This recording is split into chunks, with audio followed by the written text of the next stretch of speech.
Hello and welcome to my video all about how to do the Make 1 increase. There are two versions of the Make 1 right and the Make 1 left, where one leans to the right and one leans to the left.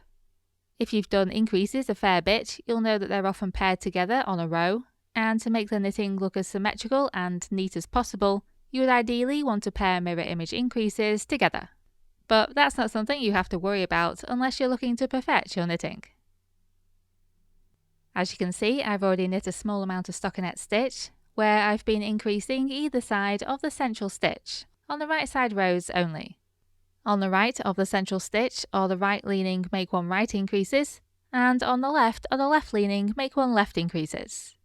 They blend in better than other increases, particularly in comparison to the KFB or knit front back increase, which creates a horizontal bar of yarn on the front. In fact, you'll sometimes hear people refer to the Make 1 as an invisible increase. Okay, so I'm knitting up to just before the central stitch.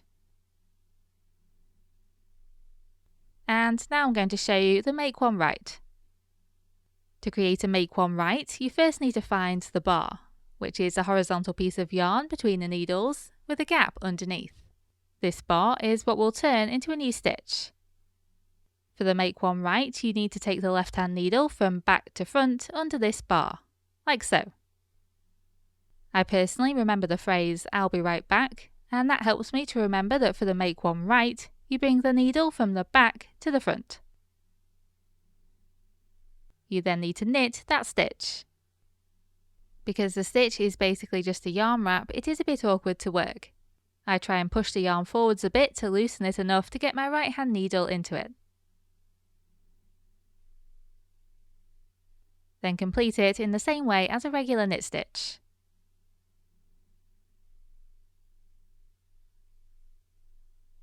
Now I'll knit the central stitch and show you the Make 1 left.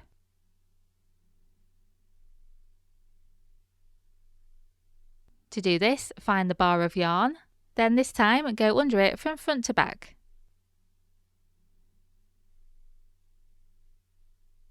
So that's front to back.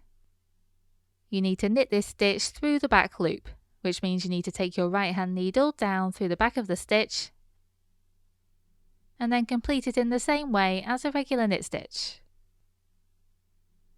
Note that if a pattern just says Make 1 and doesn't specify, the default choice is usually the Make 1 left, but whichever one you choose, just be consistent. And here you can see the result of doing Make 1 increases either side of the central stitch.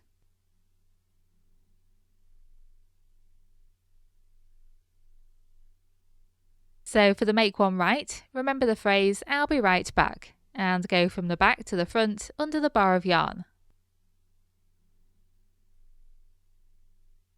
Then knit this new stitch.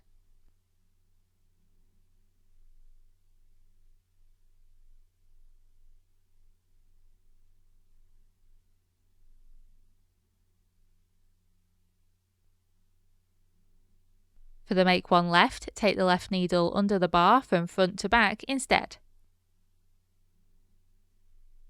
Then knit this new stitch through the back loop.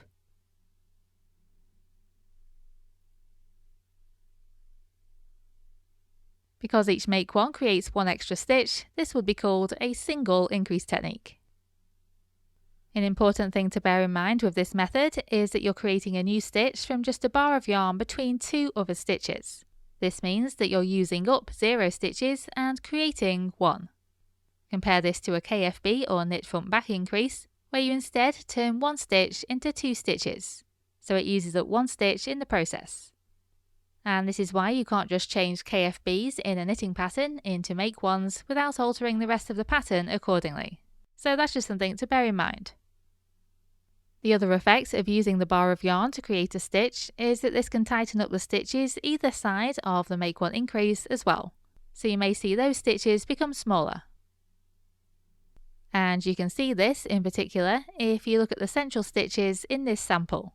They alternate between smaller and larger stitches. This isn't a problem as such, but just something to note. In my next video, I'll be showing a slightly different version that helps with this issue.